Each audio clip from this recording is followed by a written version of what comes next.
about the space pirates. So we're going to get to some interesting conversation regarding space pirates. We'll get to some older information, some newer information that relates to the creation of the Space Force, and we'll see about that, how that relates to space pirates, and we'll take it from there. But as I like to do, I like to give everybody a few minutes to get these notifications so they know the show's going on. So in the meantime, I talk about nonsense. And that nonsense today is like fireworks everywhere. Fireworks are going. Gosh, Oh yeah, it's because we're coming right on 4th of July, so. Yep. Yeah, fireworks nonstop, everybody. Fireworks everywhere. Another week away. Fireworks, late into the night fireworks. Oh, sorry. What the Ooh, heck was thunder. that? Red thunder? Jeez. Sorry. That was a little close. A little bit of you're sitting scenario. outside in this in a tent? Yeah, a little bit of scenery or ambiance for you there, Pete. Yeah, for real. Dang.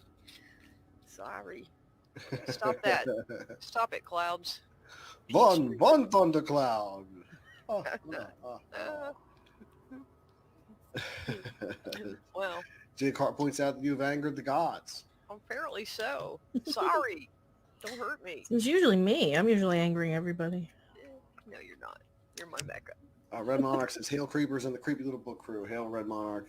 Thank you. Thank you for being here this evening. Very much appreciated. So I made dinner today. Grilled. Oh, look who's here. It's Jesse Miller, everybody. Hey, Jesse Miller. How do you do? Jesse Miller in the house. Looking fresh and clean here. Indeed.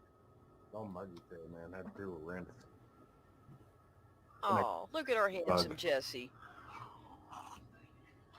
Merry Clarksmas, everybody. Merry Clarksmas, Jess. Yeah, so Tina, don't be a lightning rod out there in the storm.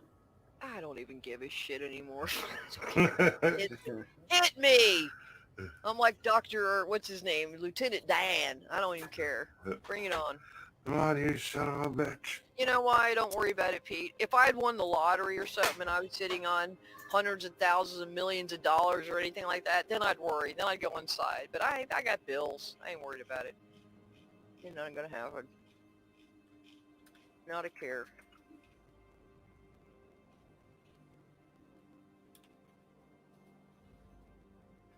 All What I right. do worry about is my connection. That's the only thing I do worry about. So we'll see. Well, as long as the connection stays strong like bull. The internet has been shit lately.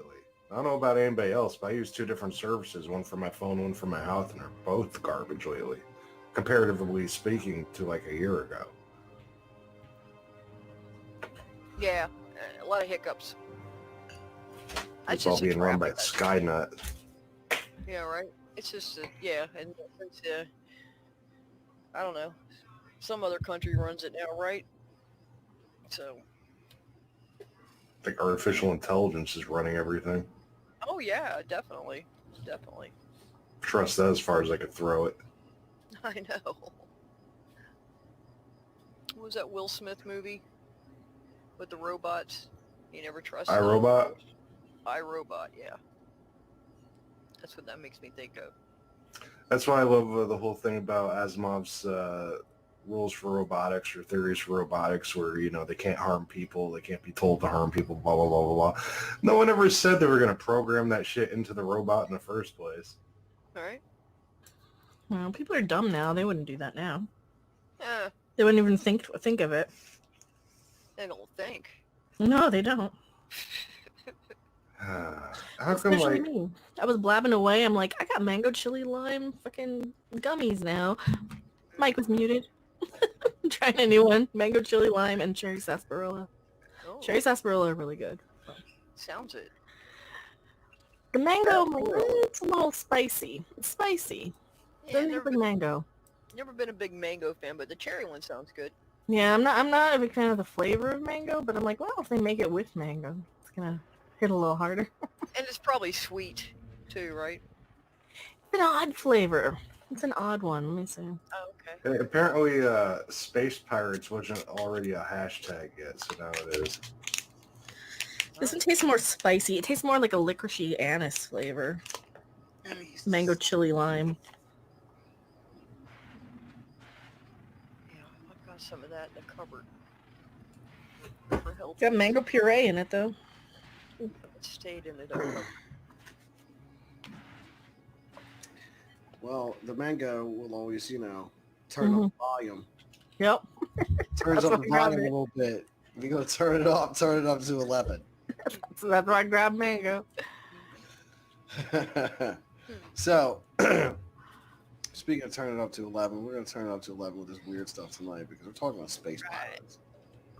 Space pirates, people. This is where we're at tonight. We're in the land of space pirates now.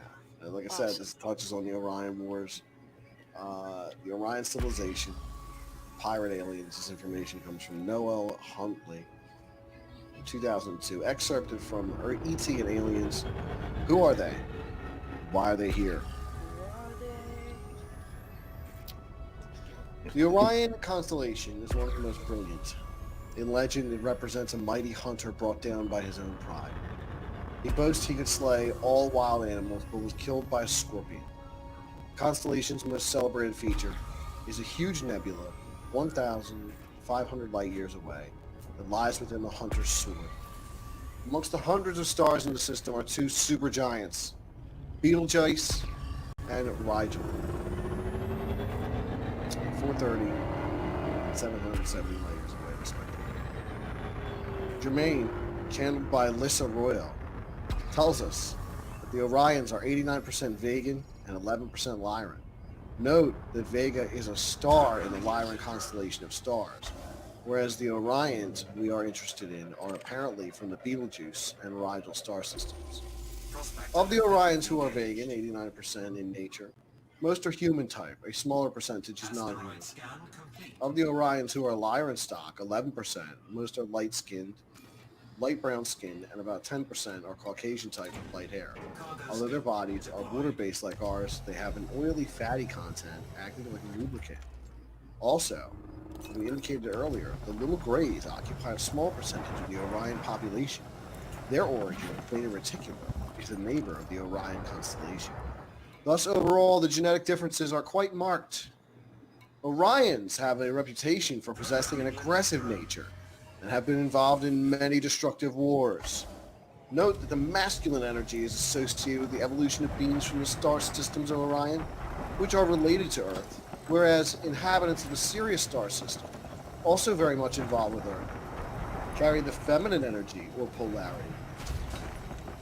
Although there is symbiosis between consciousness and technology, the Orion race probably pushes this principle to the limit and developed advanced technology of a type while still war-waging. The typical scenario was the light against the dark, peace-loving Orions opposed by self-serving aggressive Orions. According to Light Network, there are three major players in the galaxy.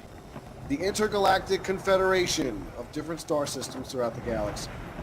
The Reptoid Federation, a conglomeration of many reptoid species. And the Orion Empire, ruled by one leader. Now within the domain of the Orion Empire, three groups form.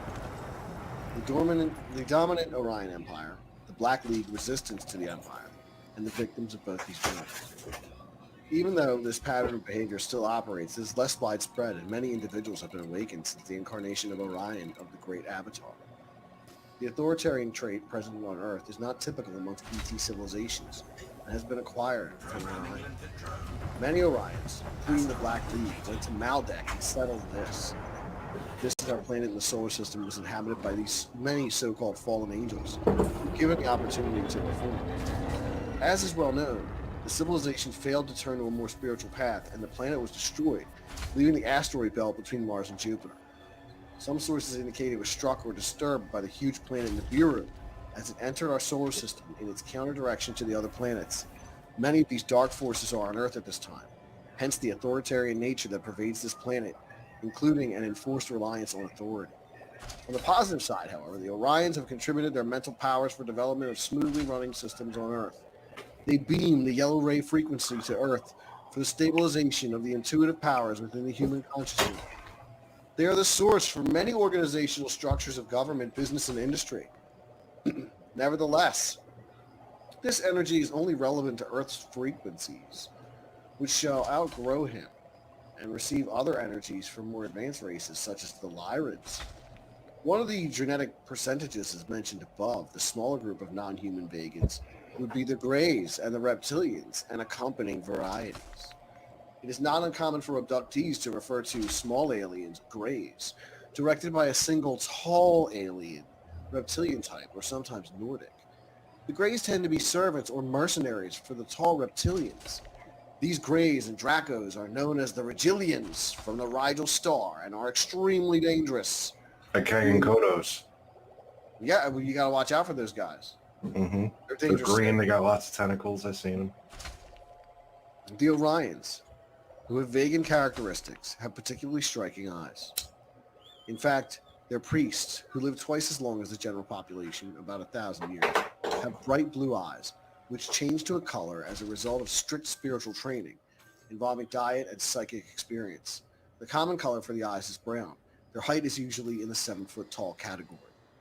The duties of these priests is the education in theory and practice of all aspects of relationships for both material and premarital subjects, including procreation rituals, in which full intimacies occur during a 24-hour stay in the priest's temple as a normal custom. Appearances remain similar from the young to old with no senility. Attraction is not a physical. Awareness of inner consciousness dominates.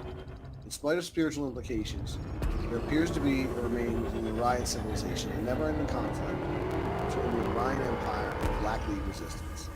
The Empire appears to be run mainly by Greys working with a federation of draconian reptilians with the aim of extending their domination to other planets. These Greys are mainly the ones who negotiate treaties and secret deals with Earth governments. The Resistance group has apparently been built cities within the mountains. The Empire enforces control procreation, numbers of children, etc., and also enforces Orion law that it is forbidden to remember. The Resistance group, however, are free from this mental control.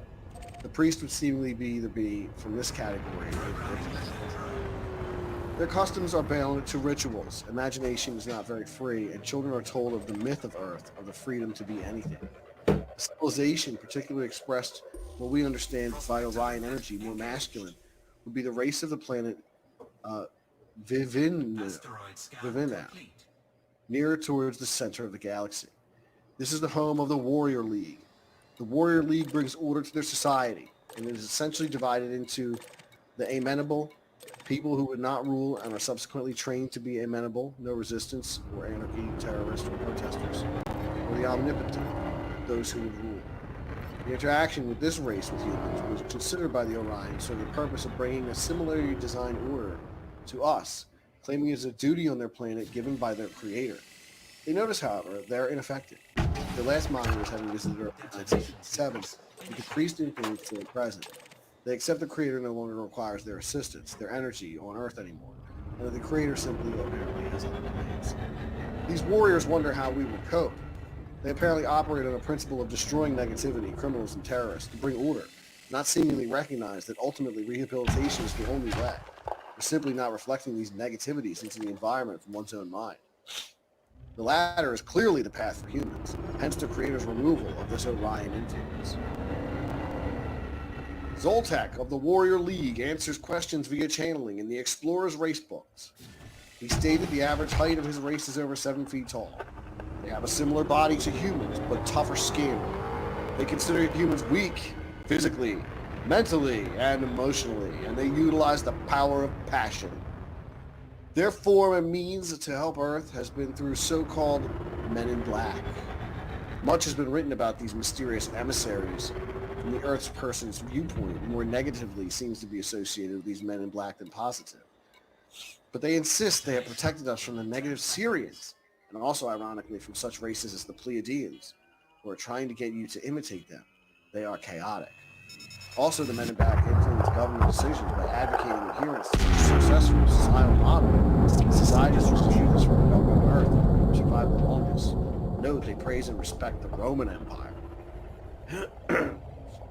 The MIB are of human size and roughly appearance, but contain the Orion soul essence. Their bodies are cloned by the little Greys, who are also in the Orion system. These clones with Orion's souls are the Men in Black.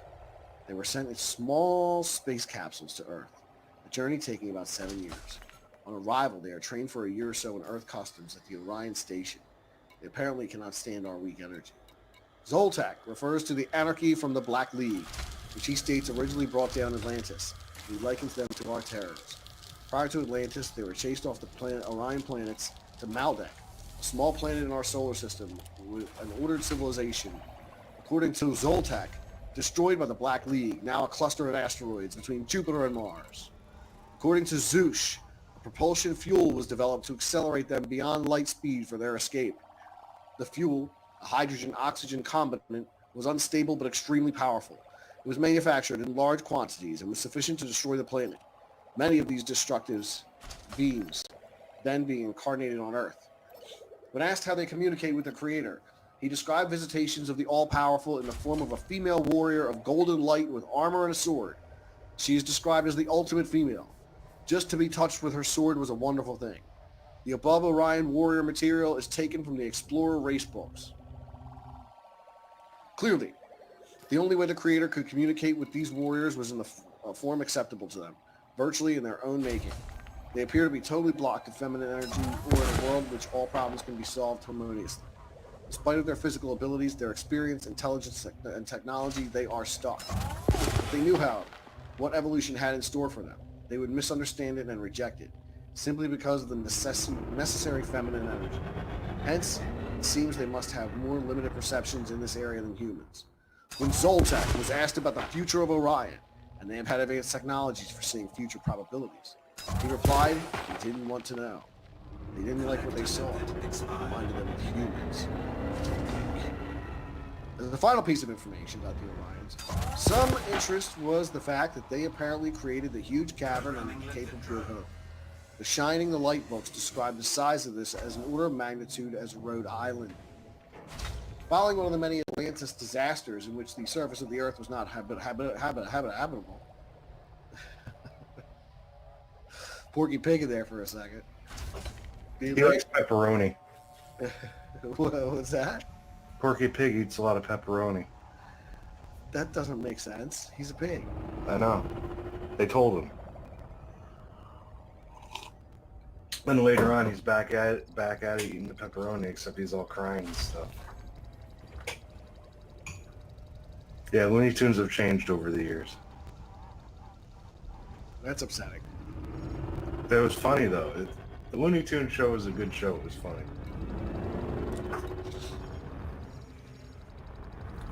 So, following one of the Atlantis disasters in which the surface of the Earth was not habitable, the Atlanteans who survived sent out signals for help. The Orions apparently immediately responded and shortly arrived in a large ship. According to the Zeush material, their technology was such that they built the cavern about 150 miles under the Cape of Good Hope, and they did this in about 16 hours, primarily for the Atlanteans.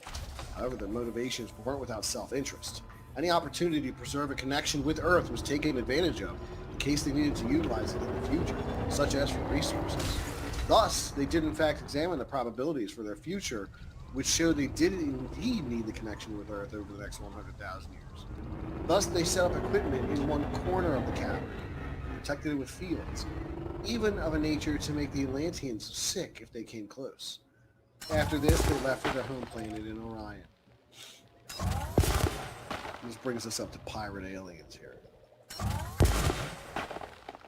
Okay, so we're going to get into this now. But before we get into this, I do want to say, if you're just getting here, please go ahead and click that thumbs up button. I do appreciate it. And if you're new to the channel, go ahead and subscribe. We do this every single night at 11 p.m. We talk about weird stuff. This is the place for it. This is what we do. Thank you. This is a normal topic. Yeah, this is a pretty normal topic. Yeah, this is just aliens. Like, that's pretty par for the course.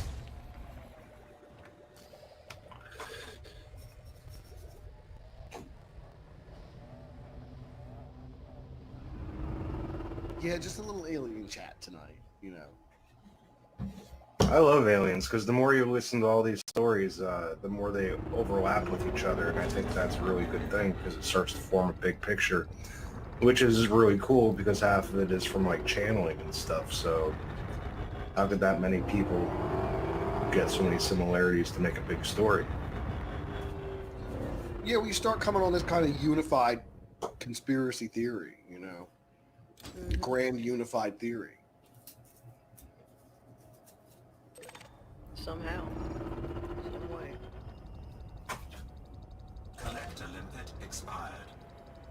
And I'm sure you've probably all seen representations of that where you've got arrows connecting everything together, and it's all so ultimately interconnected with so many different topics. You know, it's unreal. It's unreal how it all ties in together. Yeah, it's because there's nothing new under the sun, and we're very impressionable. It reminds me of the Star Trek episode A Piece of the Action. They had been left behind a book, this impressionable species, and they followed the book and they became mobsters, like Jimmy Hoffa style. It's like, you know, the alien race leaves us something, we go with it. We're impressionable, we'll do whatever they want. Look at people nowadays, they do whatever other people want. That's right. We're not that smart. Gotta fit in. Gotta do like everybody else does. That's why I think it's entirely plausible that there was like, you know, 6 or 7 tries at humanity before they made this one, then they just gave up and said, fuck it, it's not worth the time. That's why I honestly think that we're still here. It's because they just said, you know, just disavow, abort, not worth the time, move on. Abort. Shut it down, shut it all down. Take every scrap of everything that says we've ever been here and just get out of here. They say even Oh, yeah. God does that in the Bible. Joseph, yes, and the cowboy world as well. The Roman world was really cool. Star Trek did a lot of shit in 3 years. They really did. They really did, yeah. Yeah. One of my favorite episodes was with Frank Gershon, and he was the guy who was white on one side and black on the other, and there was a big race war in his planet because the other race was black on one side and white on the other side, like opposite him. I don't remember that. Oh, it's classic. Yeah, it's a Wow. classic one. It's a good It was one. really good. See, that's back when they actually could, you know, understand those sort of techniques and stuff. Mm-hmm. That's awesome. You know, I often wonder if it's because a lot of the writing crews that they had back then in the 60s came from more of a theater background. I think they were just, people were smarter back then. Yeah. We had a better education, we had better standard of living, we had a better quality of humanity, and More time to sit and think and ponder things. well, yeah, I mean, with everybody having every bit of information at their fingertips, most people aren't taught how to use it. They're just taught back, like, how to recite it back. They don't even know what the fuck they're talking about most of the time. Well, I am talking about space pirates. Other than you, right? Yeah, I'm talking about. Talking about those space- dumbasses out there online. Yeah, well, there's plenty of that going around. You got to be careful with people online because you never know. They might not be able to match you in a battle of wits. Next thing you know, you're squaring off with some dodo, Yeah. My day. regular dodo birds. Gotta watch out for them. So I've these got space- to the point where I just say it right to people's faces, I don't think you understand simple concepts. And they don't even get that mad, which they really should. Like, that's a way bigger insult than they take it as, because they don't even get the insult. So it is not uncommon for extraterrestrial civilizations to spawn rebellious members, which are ostracized from their native planet. We mentioned in the first chapter a digressive strain from the reptilian race called the Dracon. Here we saw concentrated on a small pirate group in particular from the relatively advanced civilizations of Orion, Sirius, and the Pleiades. These comprise not more than a handful of pirates who reveled in plundering planets like Earth and exploring time travel in such linear 3D, highly objective realities. Different aliens seek different resources, whether it's seawater, sand, quartz, minerals, or genetic material. But They have apparently learned that generally it is to their benefit to exercise cooperation with our secret governments and negotiate deals with them. Over the years, the government has acquired advanced technologies from ETs as a result of these negotiations. A particularly notorious renegade cabal are the Zopatas. In the Shining the Light books, they are referred to as particularly dangerous time travelers. They no longer have a home planet. As an example is given in which the Zopatas, which have established itself as a force as a go-between for other alien pirates' deals with the secret government, would warn all other rebel parties approaching Earth with a view on acquiring resources. And their name is what? The Zopatas. The Zopatas. So they're like the Hut. They have a time beam weapon that they threaten their enemies with. A dreaded device which few would argue with unless they were contacted first. So yeah, they have a time beam weapon. What does that mean? It's a dreaded device. Is it just like I shoot you and now you're in the dinosaur age? Good luck, asshole. It could be something like that. Who knows? That wouldn't be very fun. No, that wouldn't be fun at all. But like, oh, that mosquito's like 4 feet wide. I better run. You would never have the chance to stop running in Dinosaur World. I know. It would suck. You would definitely starve. What are you gonna do? Eat some plants? That's risky. Is that shiny or is it just wet? I don't know.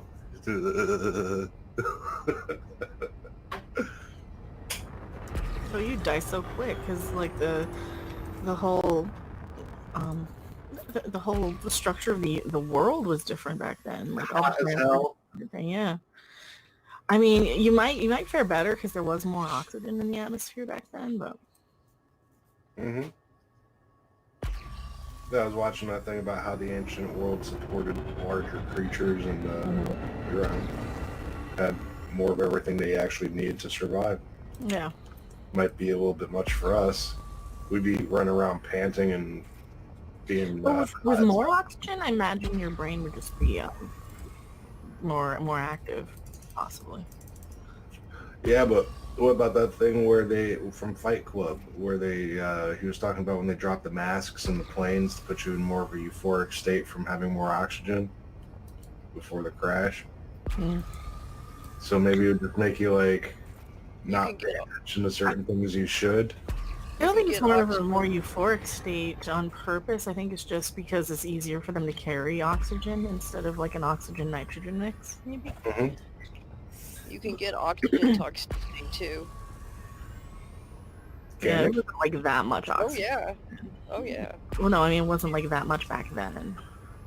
Yeah. To where it'll give you toxicity for it. Well, you figure like us going back to that time used to breathing what we breathe now actually makes you dizzy and confused. Yeah, but it's weird because like oxygen your body actually uses, so I don't think it would like cumulative and build up in a negative way. I think you should use it. But like something like carbon monoxide, if you get a little bit of it every day, it stays in your system because it doesn't leave quickly, so it builds up and builds up and builds up until it's bound to your blood vessels so that it's binding twice as readily as oxygen is, and then you can't breathe. Asteroid scan complete. I got a super chat here from Joseph Aldridge. Joseph Aldridge, thank you very much for $1.99. Thank you. Much appreciated. Joseph Aldridge says, time beam weapon, now I can be my own grandpa. Isn't there a song on My Own Grandpa? Nope. I think you've seen the Muppets before. Yeah, there's a little, yeah. Mhm. Time beam weapon. Yeah, the time beam weapon was wielded by the space pirates, the Zopatas. But nevertheless, along came the Zetas. You know what I was just thinking? The time being weapon might not be what we're thinking. We're like, oh, it zap into another time. It might just be it rips apart, like either the space-time continuum in a certain place or like it disrupts fields and makes matter not bind to itself. And they just call it that because it can affect time. Maybe it's some kind of gravity weapon. Hmm. Doesn't sound good either way. Yeah, I mean, it's a dreaded device. Good. Particularly dangerous time travelers. They They don't could even have blow, be like a small Death Star that could blow up an entire planet. The size of a handy-dandy cannon. But nevertheless, along come the Zetas. Their first mission to Earth was seeking genetic material. This took place in the 1920s. There were 9 Zeta aliens in their spacecraft, which were the product of hundreds of thousands of years of advanced technology. Their intention was to contact Earth's governments, which would then be the secret government or one world order, and negotiate a deal for the acquisition of genetic material from humans. A combination of some degree of etiquette or ethics and cooperation for cover-ups from the public made government contact logical and wise. The Zeta ship approach to Earth was intercepted by the Zopataz pirates. These Zetas were given the standard warning that unless they cooperated and conducted negotiations with the government through and to the benefit of the Zopataz, they would be subject to the time beam weapon. It has never been necessary to use it, as no aliens were foolish enough to defy the Zopataz. Nevertheless, the Zopataz were quite ready to use it to set an example to others. Needless to say, the Zetas ignored them. One must keep in mind the Zetas had developed unsurpassed intellect. Their ships were constructed of the same material as their cloned bodies, compressed light, which was a little like plastic, and could, as they did with their bodies, bilocate appear in 2 phases. In addition, when entering their ships, one apprehended that the interior of the craft was greater than the outside dimensions permitted. They were exceedingly advanced but highly specialized, resulting in an inordinate failure to understand others, combined with a certain naivete and arrogance. Thus, they rejected 3 warnings from the Zopataz. The time beam device was directed at the Zeta spacecraft, and the ship was transported back in time 500 million years at a location better described as the other side of the universe. That's cool. Yeah, that's how that works. So it sent them back in time 500 million years and to the other side of the universe. Channeled source Zoosh refers to this sad state of affairs. There was no hope of them finding their way home. To this day, since the 1920s, they are still lost, and in fact are not expected ever to be rescued within their lifetimes of another 200 years. Underhand deals with the secret government were also negotiated by other pirate aliens, such as ones from Orion and Sirius, but the most treacherous are the Zopataz. According to the Shining Light series of books, the Orions contacted our secret government around 1910, and in return for a small laser device, obtained government agreement to turn a blind eye when they took over human bodies by force. This was as per the well-known walk-in procedure, except most walk-ins are benevolently arranged. That means that a soul entering has an agreement with a soul leaving. Generally, the departed soul is leaving a dying body, and the exchange mechanics are quite complex. The new personality is rarely aware immediately they have taken over a human body. They have the same memories, karma, ailments, etc. The Orion's purpose in controlling human bodies was of course negative. Thus the government obtained laser technology from the aliens. It took them about 30 years to understand and duplicate the laser, culminating in the development of a laser gun. Regarding the Orion's renegade intention to take over a few human bodies, it amounted to nothing more than an attempt. The energy for humans was incompatible and the plot failed. Needless to say, the government obtained their end of the deal. Now regarding deals from the Syrians, the renegades originally from this planet were fewer in number, much less than Orion's Zeta particularly. Also remember that these pirate aliens in general are outcasts from their home planet, in particular Orion and Sirius, but also even a number of the Pleiadians. In the case of the Syrians, though, these were probably so-called negative Syrians. The few negative Syrians apparently planned to set up conditions to harness the Earth's core. The government allowed them to utilize their technology involving a very small amount of the core, and in exchange the Syrian pirates gave them the medical chamber which was claimed to heal all ills. The problem was, using it discreetly in the underground base, it required an antenna extending above ground level directed at the sun. The extreme secrecy the government required prohibited its application. As a result, it was used very little. The Zetas themselves did many deals. It's difficult to categorize them as negative or positive since we have seen in the chapter on the extensive Zeta program there was a higher purpose. Basic arrangement with the secret government was the government turned a blind eye to abductions to enable the Zetas to obtain genetic material. The Zetas were also given quartz, which is abundant on planet Earth, but scarce in Zeta Reticuli. In return, the Zetas were apparently most naively generous. The government would accept much less. Again, this is an example of the Zetas' over-specialization, resulting in a failure to evaluate relative importance and nature of other beings. The government were given a complete space drive. The Zetas also gave the secret government a crystal technology that would give them free energy.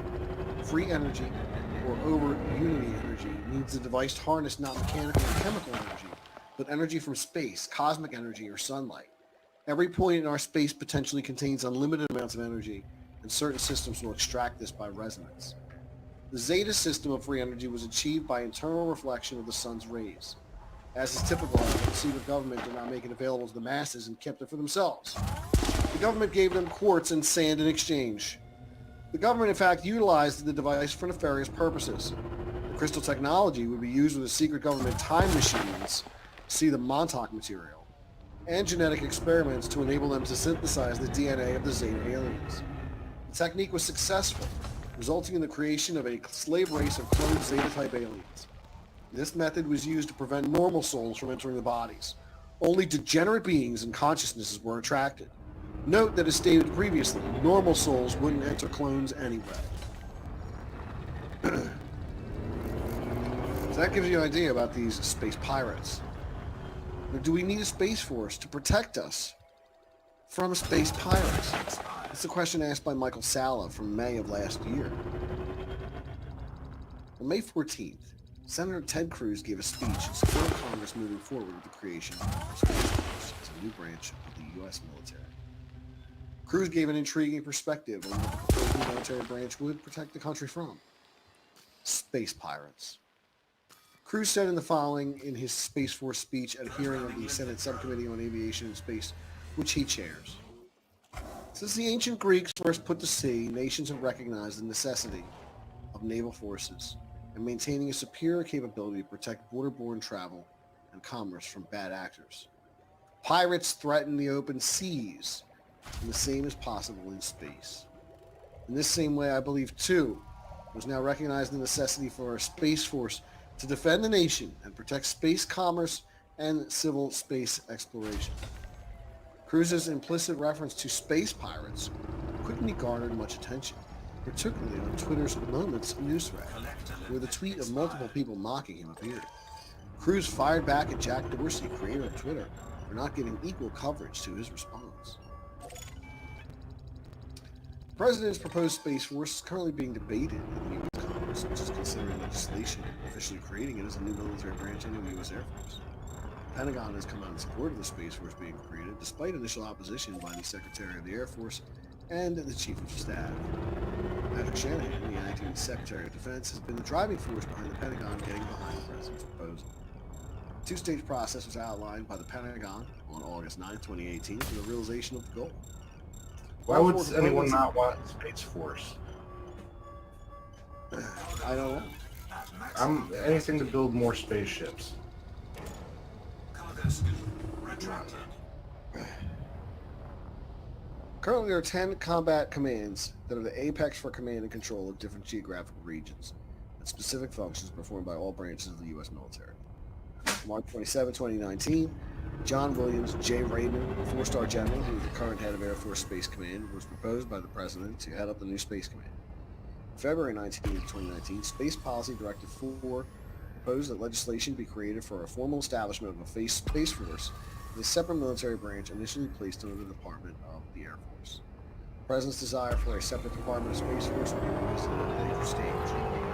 Now, we all know that this has since come to pass. There is a Space Force now. The Space Force will develop military space culture and ethos, recruit, train, educate, promote, and retain scientists, engineers, and warriors with world-class space skills and talent, advocate for space requirements and resources, develop space doctrine and operational art, develop field and deliver advanced space capabilities, and steward resources to sustain America's strategic advantage and preeminence in national security space activities. Consequently, because of Shanahan and other Pentagon officials are committed to the creation of Space Force, it's very likely that Congress will pass the proposed legislation and authorize its creation. This brings us to Cruz's indirect reference to space pirates. Was this just hyperbole for why Space Force is needed? In his tweet to Dorsey, Cruz tried to walk back his comment by referring to the capability of major nations such as China to destroy satellites as his real point. However, according to multiple insider sources, the U.S. idea of having to defend itself against space pirates is not as ridiculous as it appeared. There are a number of non-state actors secretly operating in space that do threaten U.S. national interest and the planet in general.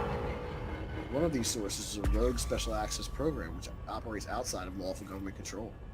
Former Apollo astronaut Dr. Edgar Mitchell confirmed that the sitting head of intelligence for the Joint Chiefs of Staff, Vice Admiral Tom Wilson, was denied access in 1997 to an unknowledged special access program involving UFOs. The incident and many others point to rogue USAPs conducting various advanced aerospace projects that can impact U.S. space operations on Earth installations. These unacknowledged special access programs are loosely controlled by shadowy entities such as the Deep State, which have their own distinct globalist agendas and a conflict with nationalist policies. Asteroid scan complete. Let's see.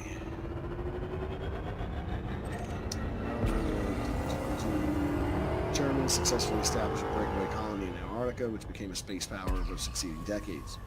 According to Tompkins and other insiders, the Germans have established colonies on Mars, Sirius, and elsewhere in deep space, and have developed some of the most advanced aerospace technologies known to humanity. Given their non-state status, the breakaway German Antarctic Mars colonies may also be considered a modern form of space pirates. Finally, we have the idea of a transnational corporate network that develops its own space fleet and operates any outside national, global, or institutional authority. According to insiders such as Corey Good, the interplanetary corporate conglomerate has the most advanced spacecraft in existence as a result of their long-time cooperation with the breakaway German group in Antarctica. So these are Nazi space pirates? Yes. Well, they're fair game, obviously. Oh, yeah, absolutely. Alright, so we got some bad guys, now we just need some ships.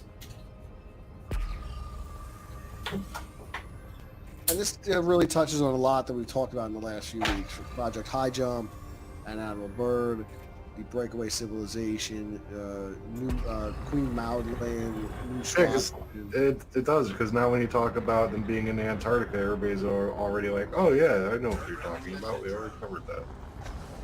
It's fucking great. It's like a college class. It's better. Joseph Alter for $1.99 says, Yeet Beam. Yeah, it is a Yeet Beam. It is a time manipulation beam. You don't want to get hit with the time beam weapon. It's all over for you. You just get blasted back in time and in the middle of nowhere in space. And Joseph Alter for $1.99. Let's go space trucking. Come on, space trucking. Let's go space trucking. John Kessel, I want my X-Wing now. Read this. Asteroid scan. I used space trucking for a digital arts project once. I needed to put some music to it, and I was doing something in space, so I was like, hey, I'm going to use space trucking. Perfect. Prospect Olympus. I'm not familiar with the song. Oh, really? It's a good old Deep Purple song.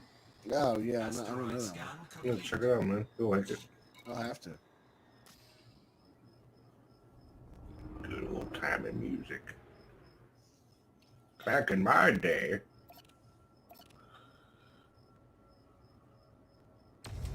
Old-timey tunes. WOLD.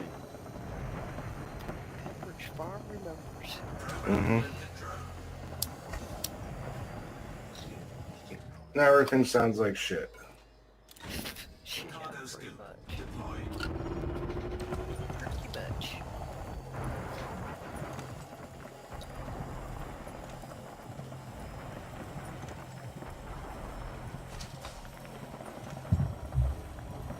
The other thing I liked so far in this presentation was us trading sand for laser guns.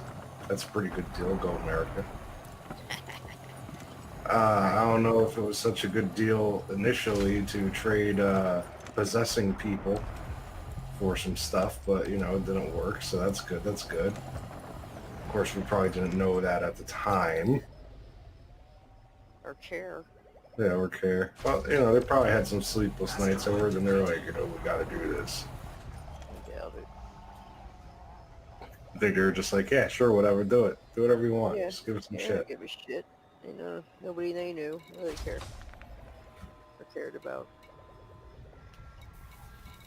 Sad but true.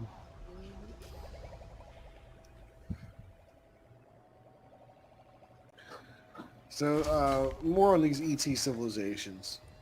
Right.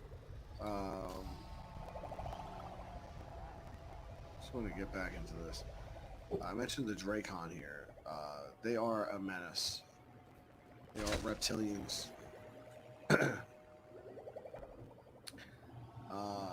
They are the Imperial and Royal Court of Dragon Sovereignty. Dracon came from reptilian extraterrestrials far within the galaxy and are now higher dimensional, not within our frequency spectrum. The original ancient race consisted of highly intelligent and benevolent beings, which are now said to be located in the harmonic universe number 3. We are in harmonic universe number 1. You can think of these universes in layers, that is, tethered but connected by portals, like black holes or wormholes. Now, as appears to be fairly common amongst many races, a divergent strain developed within this civilization. The Dracon is the name given to this deviant strain, which separated from the dominant race of benevolent beings. Presumably, Dracon were banished or simply left as the parent race ascended. This is not unusual. This group has caused the most disruptive contamination of the human DNA. Amazingly, even Darwinism is in accord with the reptilian origin theory, and academics have recognized similarities between the reptilian brain and the human brain. The R complex, reptilian complex, a component in the brain, functions to give dinosaur trait abilities, aggressive behavior, territorially oriented, and a need for social hierarchies. Thus, the Dracon are a reptilian race fragmented from the original civilization, endowed with a negative character and evil purpose due to a blocked heart center and inability to feel compassion for others. They are highly intelligent beings, upright in physical appearance and warlike with aggressive natures, and they claim to inhabit a star system in the Orion constellation. The ancient reptiles, in an attempt to bring some organization to this area of the galaxy, have become scattered throughout many systems and originally came to Earth 225 million years ago.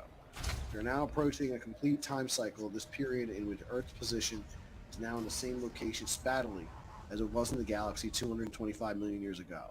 Thus, this is the start of a new stage in biological evolution. The name Draco has been used in literature for a planet in this Orion system, plus references to the Draconian Alliance, and that these particular Orions wish to bring Earth under the Draconian Empire. The Draconian Empire, people. That's what this comes down to. But if you believe all the alien lore, they're the ones who start all the problems all the time. Yeah, pretty much. You're right, Jesse. I mean, like, there's the Matrix, but there's not a lot of info on them. Mm-mm. Yeah, there's very little info on the Matrix. You don't hear much about them at all. No, like nothing. And it's hard to find new stuff to talk about because there isn't any. That's right.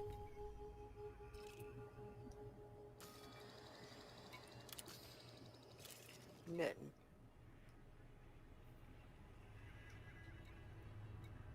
Most extraterrestrial species have deviant offshoots, and the Anunnaki from Sirius A mentioned previously were no exception. The name of these advanced beings presumably derived from their king or god Anu. The Anunnaki lineage apparently goes back to the Elohim, who are in turn a digression from the Elohai, beings from a higher dimensional universe who very much oversee and monitor the human race's development. Now, this strain of spiritually deficient beings eventually inhabited the planet Nibiru.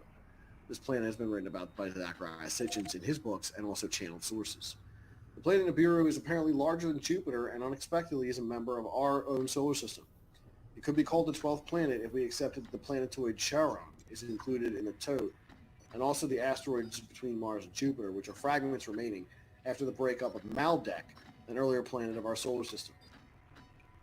Astronomers have now corroborated the existence of the body named Nibiru, though there is still speculation as to whether it is a planet.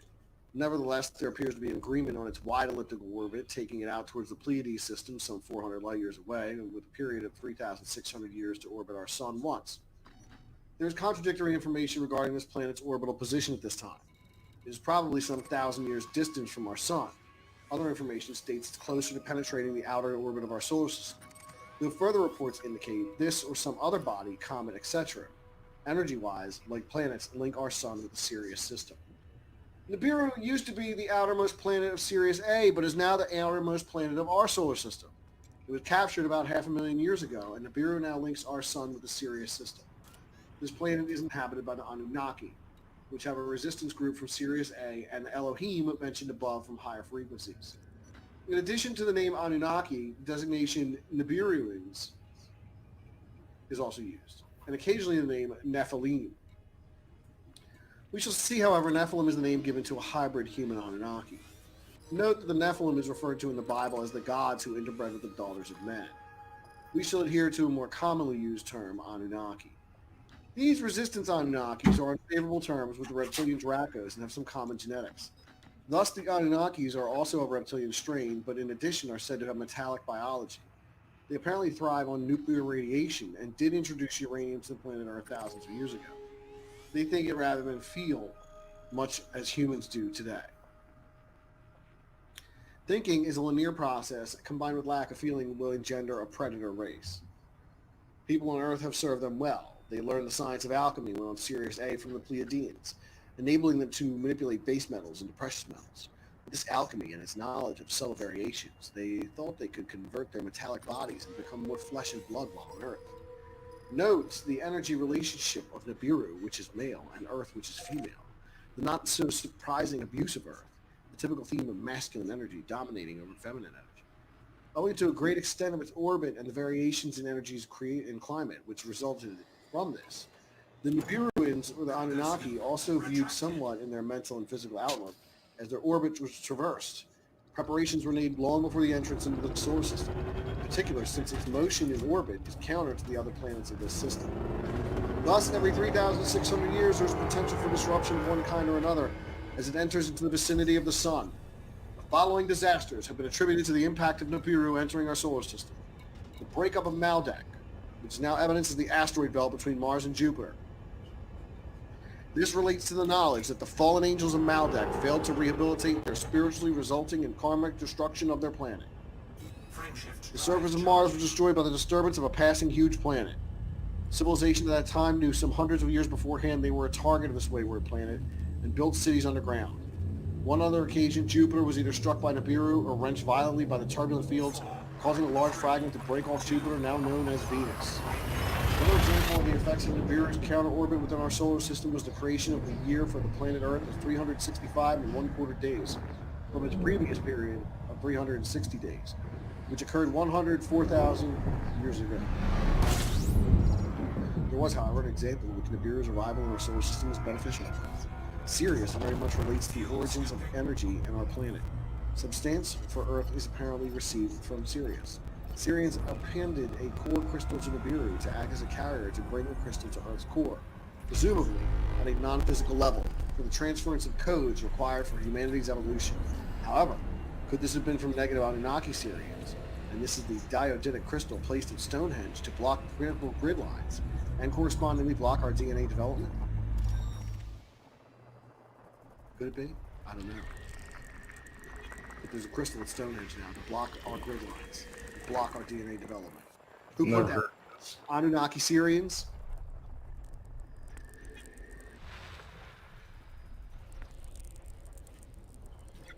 Like an interdimensional crystal at Stonehenge? Yeah, what's this stone, Pete? The stone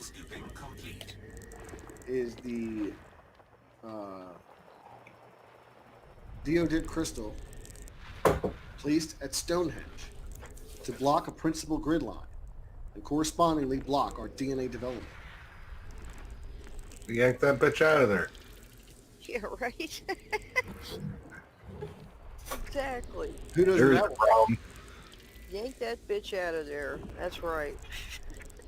Get a chain winch. You'll be good. Yeah. I haven't heard of this before. I have not heard of this. Improve all of humanity for a low, low price of 5 guys for about 3 hours.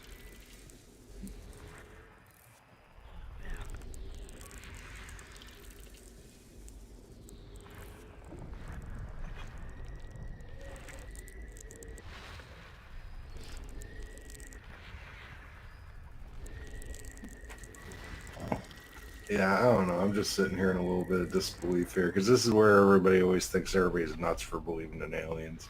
Hmm. Well, I think a lot of these are just they're folk tales, right? A lot of them are like just stories passed down because it's entertainment. I think aliens do actually exist, but I don't know so much about any specific tales and details sort of things. Yeah. Yeah, because like, how would you know? You know, how do you know? We don't. Well, I mean, how much of the Bible is correct, you know? That's a whole nother shit. Yeah. Yeah. Christ lived. You know. There's certain things in the Bible that depicted real events, just not always very well. Mention the flood. Oh yeah, like like the flood and that type of thing. Absolutely.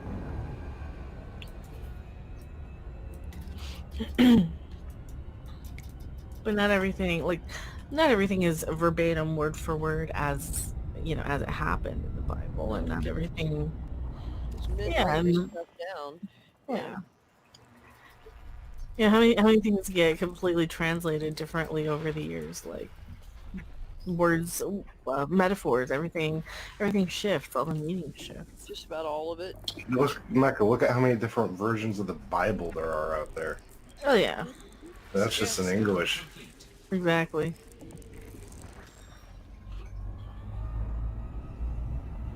Frameshift drive That's charged. no joke.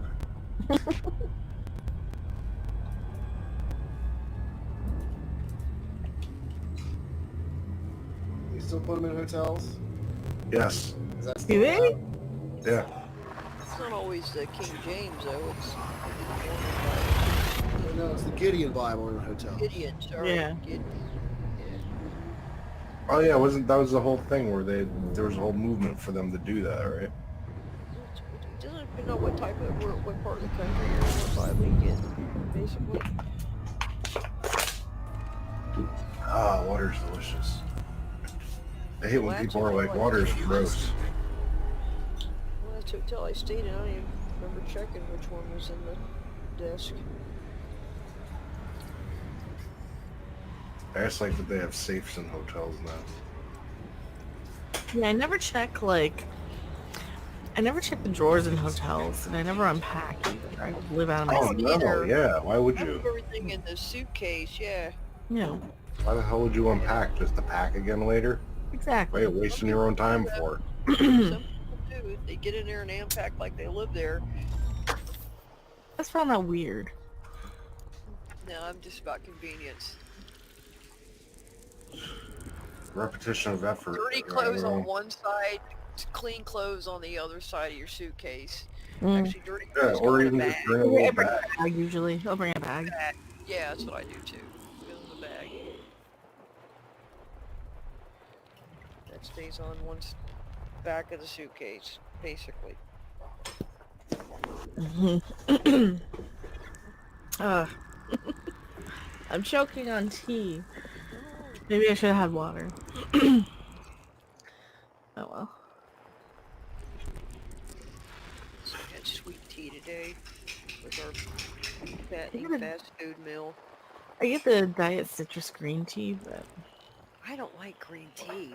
you don't taste it. It just tastes like an orangey, lemony sort of flavor. Oh, okay, but just like plain green tea, I just do not like. Tastes like boiled celery.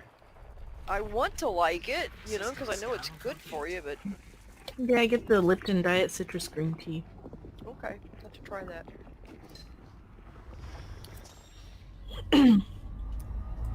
It tastes kind of, it's more like an orangey lemon juice.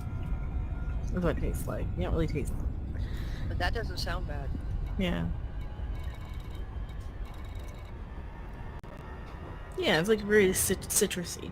Yeah, You know, that it's doesn't citrus sound tea. bad. Frameshift drive It sounds charging. very drinkable.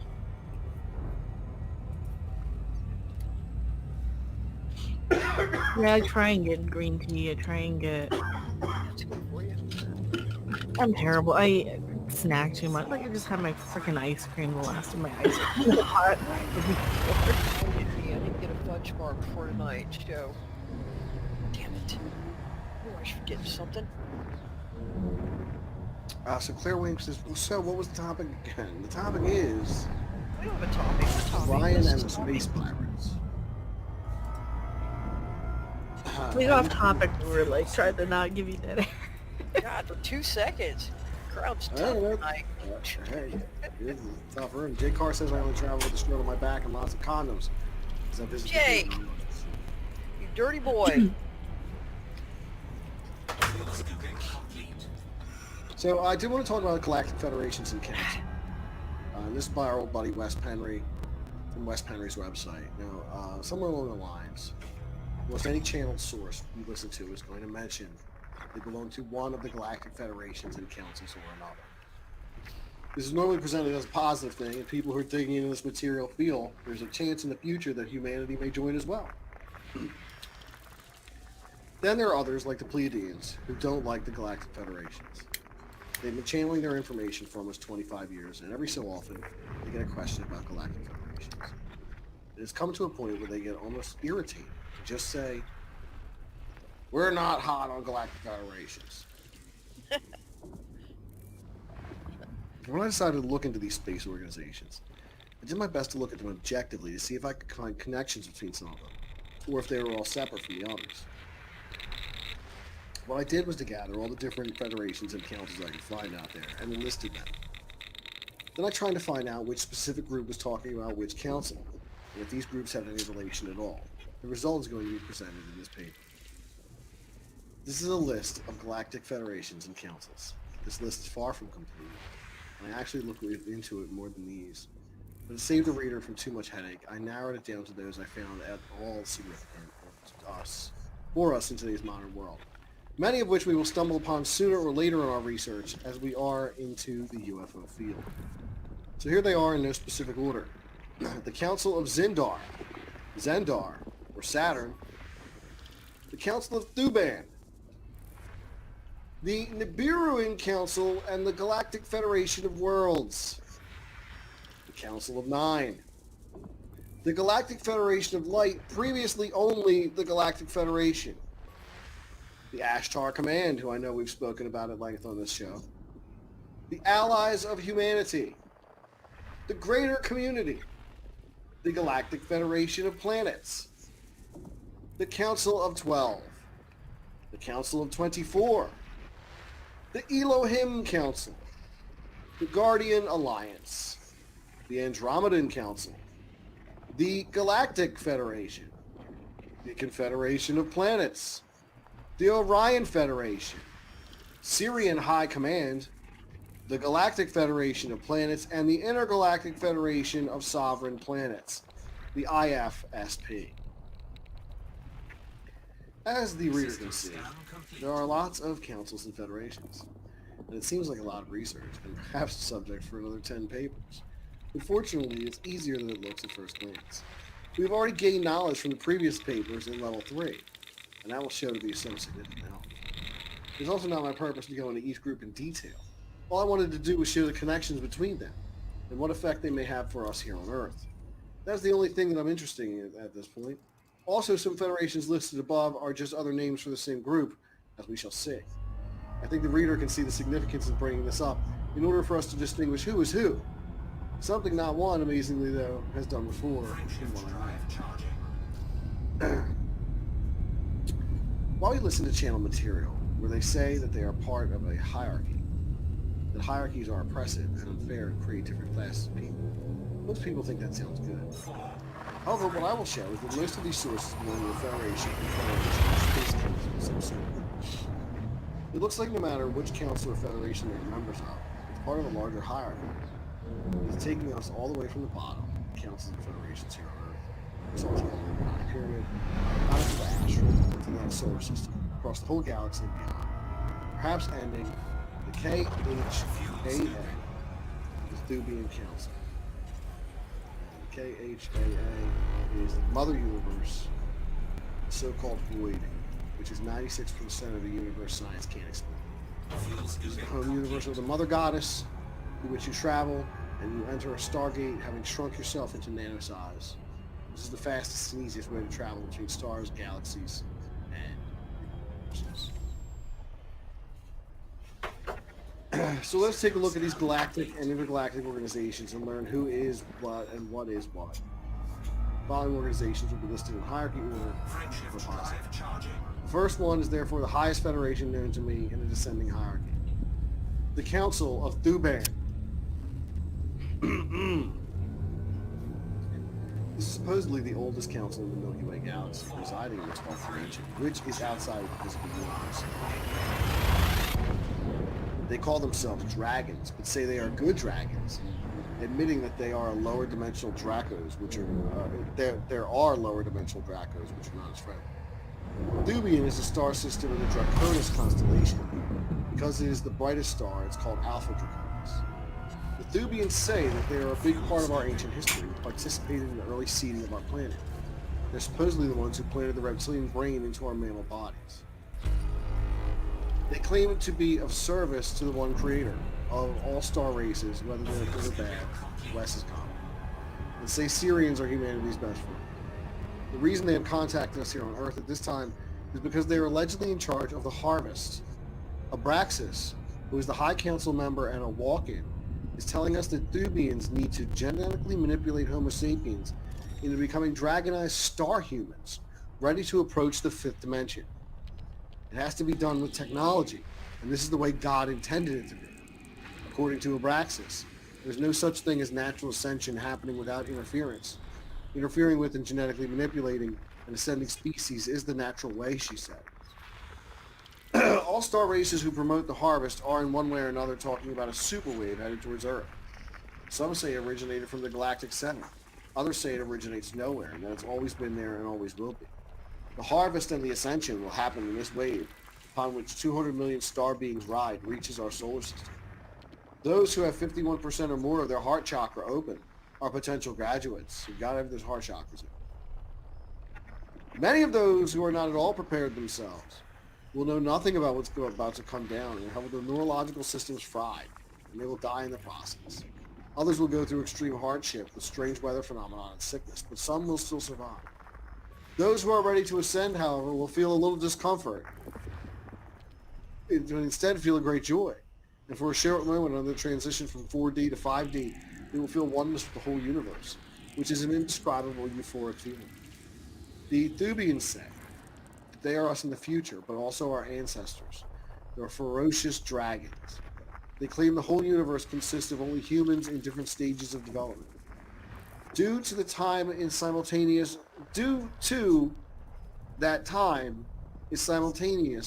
in a fluid multiverse. Earth is now being visited by our future selves in the form of Greys, who are here to steal our DNA in order to regain their emotionality and personalities, both of which they lost along the way in the machine kingdom we humans are about to create for ourselves in our present now. In other words, there are no other aliens in the universe except humans in different stages of development. This is why Thubians are teaching. This is what the Thubians are teaching. This is what most other channeled sources and galactic federations are teaching us as well. Although most people ignore that fact and don't even notice it. Whether this is true or not is something time will show. We need more evidence in order to once and for all establish this as the truth. But I must say, in light of evidence based on intensive research, it looks like this could be the case. Thubian guardians will wait for those who are due to ascend and will transport them to the collect planes in the astral where they can obtain their 5D bodies, which are there for them ready to use. And here is the confusion. Will the person incarnate as an adult in the adult body, or will this super enhanced body be placed as a fetus in an impregnated Earth woman for a 5D human to incarnate in? We don't know because we never get a clear answer to this.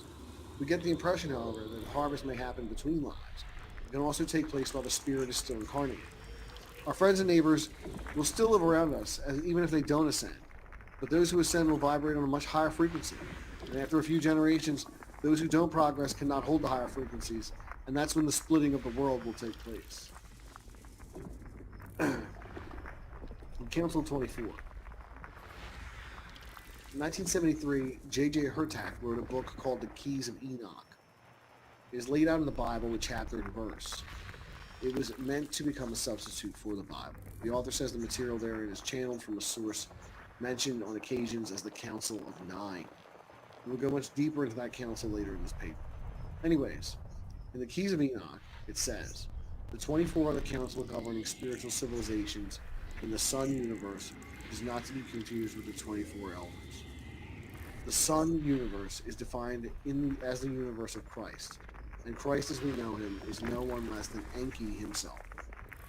In the Thubian hierarchy, the Council of 24 is an assisting council to the Thubians in the lower 9th and 11th dimensions.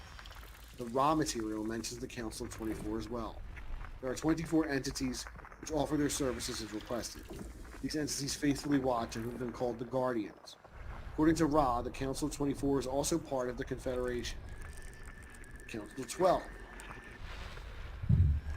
There appears to be several different Councils of 12. We start by continuing the Thubian hierarchy in a downward fashion. The Council of 12 is the lower council than that of the 24.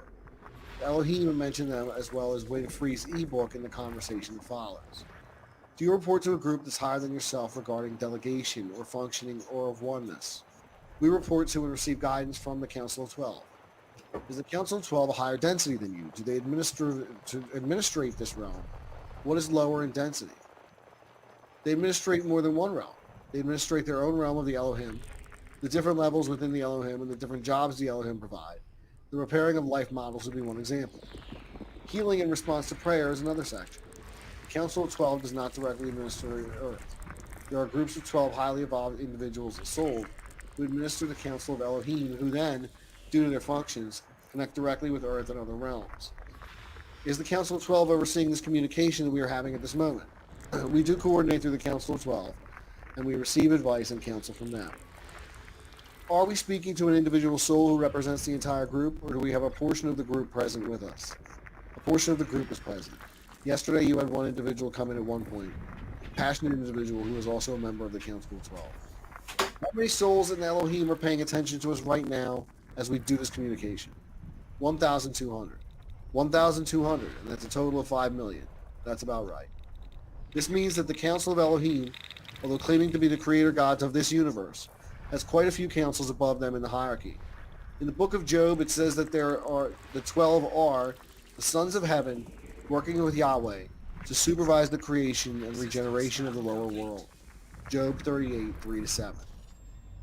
This is a pretty interesting quote, because with the knowledge that we have now gained, it's easy to see that the sons of heaven are the patriarchal Syrian alliance who are creating and maintaining the status of the lower world, which would be us. Yahweh in this case is Enki, the Orion star being. Zechariah Sitchin also mentioned the Council of 12 in reference to the Anunnaki and Syrians. He talks about the gods who sit or sat on that council. They were Anu and his wife Antu, Ninhursag, Urshkur, Enlil, Ninlil, Enki, Ninki, Nanar, Ishkur, Utu, Inanna, Marduk, Ninursa, Nergal, and Ningishzada, or Thoth. We are now down to the fourth order of archetypes.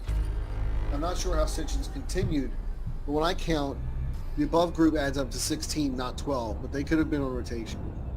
Dr. A.R. Borden and his Life Physics Group, California, which was dissolved in the beginning of 2013, claim that there are about 300 earthbound Anunnaki Syrians trapped here now. The self-proclaimed king of this group is Marduk, Lord Enki's son. Enki, having 100% Orion genes, but his wife being Syrian, made their offspring Marduk an Orion-Syrian hybrid. However, this earthly Orion-Syrian council differs a little bit from the Sitchin's council of the same name. And the members do also. In the LPGC version, many seats are held by unknown Anunnaki. The number after the name indicates the rank of the person, where 60 is the highest, indicating that King Marduk proclaiming himself with that title. So Marduk 60, Zarpanit is 55, Nabu is 50, unknown 45, 40 for Gabil, unknown, unknown, unknown, unknown, unknown, Nusakun 10, unknown 5. I also included in this tablet in level 1. Here's the odd numbers where females and the even numbers were males. Someone has hidden all the female participants except one, which is quite peculiar. Zarpanet, the female who is mentioned, mortal human being whom Marduk married here on Earth, and who later died of defects coming with higher age. Nusukum, surprisingly enough, says Barden, was a servant to Enlil. It seems quite obvious that we're on this level in the hierarchy or touching on the fourth order archetype, which more or less is the Syrian alliance. They seem to have their hands on the Council of 12, according to more than one complete couple of sources. According to the AndromedaCouncil.com, the Council of 12 consists not only of members of the Syrian alliance, but of different star races. This, however, would make sense in regard to the Earthbound, the Council of 12, which Gordon claims was set up entirely by Marduk. If Sitchins was correct, and the Council of 12 actually consists of members of the Syrian alliance, we have in that case a direct connection between the Council of Thuban, the raw material, and the Syrian alliance itself. Now, I have reason to believe there is indeed a connection, and that Sitchins in this case was correct, because the Book of Job is quite telling, and more evidence which we will reveal later in this paper will strengthen that theory. If we go back to Winfrey's Elohim group, the Elohim are of course mentioned in the Bible. Frameshift drive charging. Most non-Christian researchers today are in agreement. The Elohim in the Bible are the Anunnaki, or the Syrian alliance, as I call them. Wynn and his group, however, deny this and say that their Elohim are of a much higher rank than that, because they are the creator gods of this entire universe. While I have to agree with the Wynn group, they are probably telling it as it is. However, Wynn's group are not totally aware of what the Elohim are saying. First of all, when it talks about Elohim being creator gods of the universe, we are still talking about 4% of the universe. We humans are aware of it. The Elohim may claim that they created the universe, and in many respects they are not lying, they are just manipulative. Evidence points to the direction the Elohim channeled by Wynn's group are the Syrian alliance. In fact, this is exactly what the Elohim themselves are telling us. They take advice from the Council of 12. They are saying there are 12 more knowledgeable than they are, and thus higher up in the frequency hierarchy. As evidenced by showing us quite clearly that the Council of 12 is run by the fourth order archetype, which is the Syrian alliance. See previous papers on the Alpha Draconians, where the archetypes are discussed in depth. The Andromedan Council. Another Council of 12. Apparently, unless Sitchin's description of the Council with the same name is false, and the Andromedan one is, or this Andromedan one is. For our purpose, it's almost irrelevant, as we shall see, because even here in the Andromeda list of membership planets, the Syrians are mentioned, so the connection is still there. The following is from the Andromedan Council. This is what Tolek, an Andromedan contact, says about the Council of 12. The Andromedan Council is an intergalactic governance and development body of aligned benevolent star systems and planets of sentient intelligent life for worlds in both the Milky Way and Andromeda galaxies. The chaired members of the Andromeda Council comprise a number of 12 distinct representative council member races. The council has a non-voting chairman from the star system of Zenite, planet Tishte, a non-voting vice chairwoman from the star system Mirak, planet Terio. The Mirak star system and the planet Terio are located in the Milky Way galaxy, though they can be seen from Earth as being in the Andromeda constellation. The Zenite star system itself is physically located in the Andromeda galaxy. These two people, as many in the Andromedan Council, live and vibrate in a fourth dimensional density reality. There are also some 3D, third dimensional like Earth, fifth dimensional and sixth dimensional people that are members of this governance body as well. There's one council member per seat. There are living accommodations in the primary Andromedan Council biosphere, where these meetings are held, for the people who live in all of these dimensions of life. Many of the member races of the Council are acknowledged throughout the universe to be some of the same races that originally seeded Earth hundreds of thousands of years ago, as evidenced by the variety of humans on the planet today. It is said, these races have already been through the process of transformation, of upliftment, of elevated vibration, density, and spiritual consciousness of the 4D fourth dimension. Members of the Andromedan Council are from the star systems and planets listed below. Arcturus, planet Ptolia. Antares, planet Nicote. From M103, planet Legola. From Procyon, planet Canea. From Vega, planet Perculia. From Capella, planet Persea. From Polaris, planet Ventra. From Sirius A, the planet Toleka. From Deneb, the planet Ritol. From Tau Ceti, the planet Zeta. From Alhena, the planet Degaroth. And from Betelgeuse, the planet Ethorth. They're reassuring us that once again, we are getting visited from certain planets, where the Syrian Tolka is one of them. It's going to be fun here on Earth, oh, I bet it will. They're also inviting us to the Galactic Federation of Lights, which is an obvious Syrian federation, which we will see once we get to that section. The above Andromedan Council contact can be found here. It is not the same contact as Alias Collier has apparently on Collier's website. Collier says he's been in contact with the group and calls themselves the 11. Collier is not able to figure out, as many other contactees in the Galactic Federation and councils. I understand how they could be so popular in the 1990s and during the first decade of the new millennium, because there's a lot of truth in what the Andromedans told him. Alex Collier is referring to the Andromedan Council as a political body, like the United Nations of the Milky Way galaxy. Andromeda in this case does not refer to the Andromeda galaxy, but the Andromeda star constellation. Here are a few key points that Alex Collier wants to point out regarding the council and what they have had to say to him. The council consists of 133 representatives of planetary systems and species. It has operated for thousands of years under strict codes and guidelines of conduct. The council is not coming down here to save us. They don't think we'd benefit from that. And instead, think we should work on our own ascension, which is happening from within. Some wait for the Ashtar Command to come down and save us, but that's not going to happen. In fact, they add, the Pleiadians are looking for Ashtar because he is considered a space pirate in their eyes. They say that the Ashtar Command are responsible for much of the bad things that have happened here on Earth. And a lot of it, and I agree. The Greys want to have a soul, but they don't. In 1994, there were 72,000 walk-ins on the planet. So this is like the front runner. Their hope is that the total will be 144,000, that these 144,000 souls or walk-ins will be able to stir enough change, that they themselves may not have to be able to physically intervene, and therefore the integrity of non-intervention maintains itself. In other words, they don't have to violate their own laws because now it's us doing it. It's human in a human form. The Andromedans are offering this opportunity. They hope that 553 million souls or more will ask them for help. Once they know the whole picture, then something can be done. Here we have the 144,000 mentioned again. Be prepared, because you're going to hear this number over and over again. Collier also claims what Abraxas said regarding the 12th dimension, but Collier calls it the 12th density. It's the same thing. In an article from 95, Collier says, do you remember in one of the earlier lectures, we talked about a new vibration? The new color sound vibration is coming from the black holes, which the Andromedans refer to as the new 12th density, the creational density. I have some information that Monterey has relayed to me regarding the changes that occurred on the 11th and now the 10th. Now, this is the highest consciousness dimensional realm in our universe. This, of course, depends on how we look at it. After the vortex opened, Collier calls it a black hole. It may seem like the 12th density suddenly is a part of our universe, but it's not. It's clearly explained by Abraxas in previous papers. It's still a confirmation.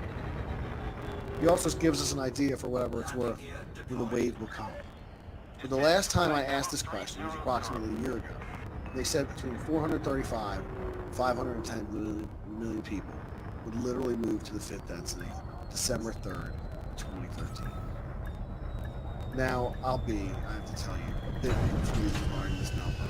It's not that I don't believe him, it's just that there are many physics and other ET races to discuss 2024, 2031, and other numbers like this. According to Andromedans, and I can give you only that because that's all I have contact with, they said by December 3rd, 2013, the planet and the race will be in the 5th density. But I'm not going to tell you about the 5th density yet. We're going to talk about 4th density. According to them, the planet has gone into 4th density with humans only twice before. And twice before there was a terrific and terrible war. The last time was when Atlantis sank. Like I said, the Andromedans have mixed up dates and numbers before, so let's not take it too seriously, especially as this was predicted 19 years ago. It sounds like a possible guideline. Here's something, however, that comes directly from Collier himself that I find quite insightful. There's still going to be people who don't understand what's happening. There's still going to be people clenching to their religions and begging for someone to come and save them. And they may, in their own way, create that. They may create a savior. And for those of you who are new here, the Andromeda perspective is, don't wait for anybody to save you. Be your own savior, because that's the way you permanently evolve. And I think he's absolutely right here. People on Earth are going to create their own savior. The archetypes are already there. So it's been worked on behind the scenes. I'm talking about Maitreya now.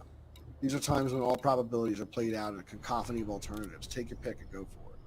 But it's not always going to be that way. It needs to be that way now so that people can live out and discharge their timelines. It's not even necessary that all probabilities are played out in full. Some can be started and then abandoned.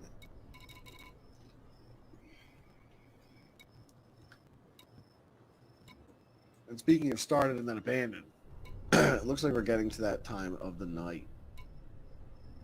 So to recap here, space pirates Incoming message. who have a deadly time beam weapon that they only use once by sending other space pirates back in time like 100 billion years or something and 100,000 light years away. It's enough to scare the shit out of everybody forever. Yeah, you don't want to get hit with a time beam weapon. I'm sorry to laugh, but it just struck me as the opening scroll for Star Wars a long, long time ago in a galaxy far away. Here you go, bitch. Bam. One-way ticket. Oh, man. Yeah, wild topic tonight. Wild topic. You know, it's just Damn so aliens. bizarre. It is. I'm surprised there was that much information about it, honestly. Well, once you get in all the councils and the hierarchies, you know, you got to think about all these governments that you're dealing with out there and how easy it probably is to become a pirate in space. Well, it was funny because I kept listening for it, but you never mentioned that whole Council of the Five that's supposed to protect the Earth. Oh, well, there's still more to go in these councils. We've run out of time. Confederation of Planets, the Council of Zendar, and the Rings of Saturn. There's got to be some kind of overlying,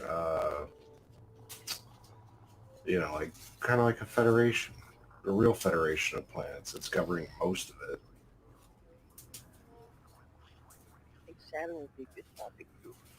I mean, if all these alien races can travel through space, that just means that there has to be more politics involved constantly. You'd think. It's always politics.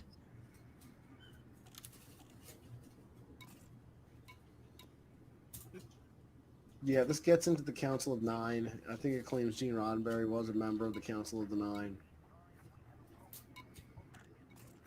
Here's soft disclosure, a bunch of shit for us. You'll be famous. He was a member of the Nine Group in 1974-75 and even produced a screenplay for a movie with the Nine. It was also suggested that Roddenberry was deeply inspired by the information he received in the Nine sessions when he wrote the early Star Trek movies, The Next Generation and Deep Space Nine, which was quite a giveaway. One of the characters in Deep Space Nine was Vinod, by the way, and we know that Dr. Vinod was the first Channeler of the Nine. Another major figure in the Nine Group was J.J. Hurtak, Dr. James J. Hurtak, who was appointed second in command by the Nine after Puharich. Dr. Hurtak also individually channeled the Nine in 1973 and forward, which all ended up in his famous book, The Keys of Enoch, which are laid out in the chapters and verses in 2 columns, just like the Bible. Richard Hoagland is also involved with this group. Richard fucking Hoagland, known as the NASA avant-garde researcher who was also under their influence. Richard Hoagland, frequent guest on Coast to Coast AM. In fact, Hoagland's interpretation of the monuments on Mars come directly from the Nine sessions. Another author whom some readers may know of is Peter Farley, who wrote a series of books. One of the most well-known is Where Were You Before the Tree of Life? He, too, was heavily influenced by the Nine.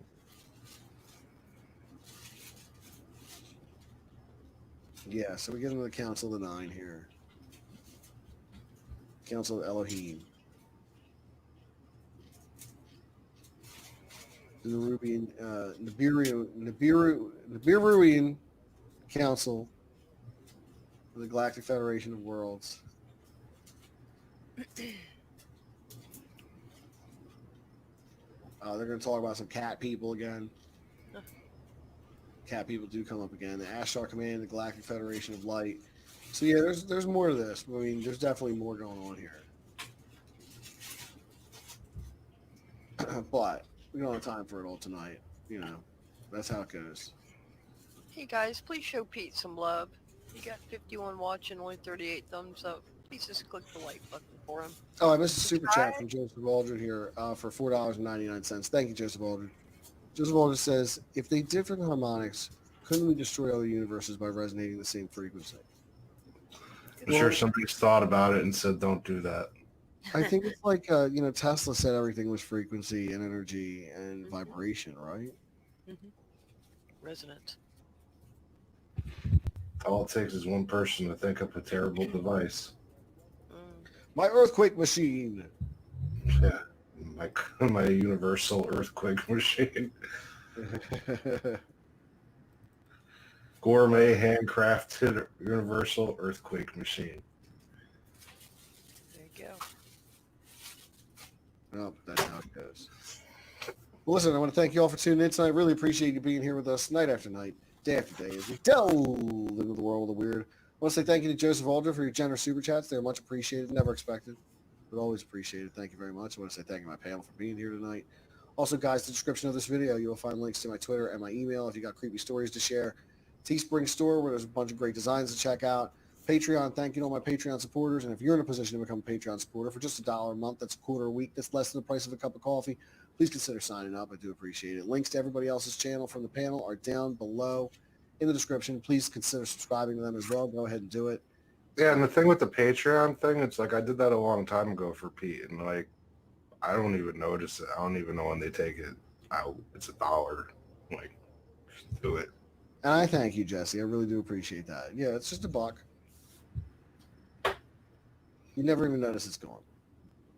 It's better than send it to Susan Sarandon and Rob Reiner lying about feeding hungry kids. So, as we do, this is with the Creepy Little Book Live, and you've been listening to High Strangeness, the #1 late-night paranormal podcast on YouTube. I've been your host, Pete, and with me tonight, we're Mecha Random 42, Jesse Miller at the Crow's Nest, and Tina Tomazuski. And until tomorrow night, everybody, stay creeped out.